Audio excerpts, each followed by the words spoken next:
কাঁচা কলা দিয়ে নিরামিষ পদ্ধতিতে আজকে একটা রেসিপি দেখাবো। তার জন্য প্রথমে 5 ফোড়ন আমি দিয়ে দিলাম তেলে।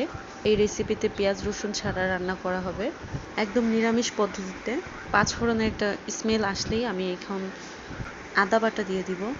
ভালো করে ভাজবো যাতে আদার কাঁচা গন্ধটা না থাকে।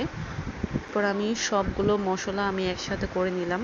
এর মধ্যে ধনে গুঁড়া, জিরা গুঁড়া, মরিচ গুঁড়া এবং হলুদ গুঁড়া এবং লবণ। মশলাটাকে একদম ভাজা ভাজা করব আমি।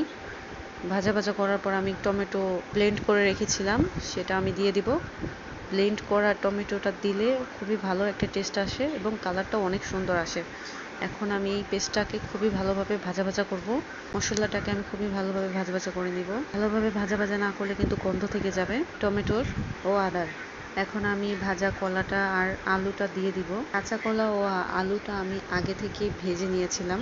ভেজে নিলে একটা অন্যরকম টেস্ট লাগে। এখন আমি এটাকে খুবই ভালোভাবে কষাবো। একদম দেখতে পাচ্ছেন কত সুন্দর একটা কালার আসছে। ভালোভাবে কষিয়ে তারপর আমি এটাতে জল দিয়ে দিব।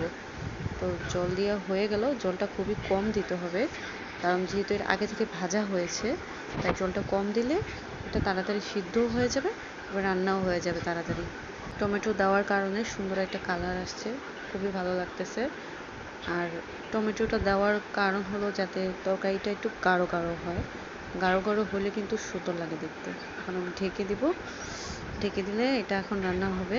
রান্না করার পর লাস্ট ফাইনাল লুক আপনারা দেখতে পাচ্ছেন।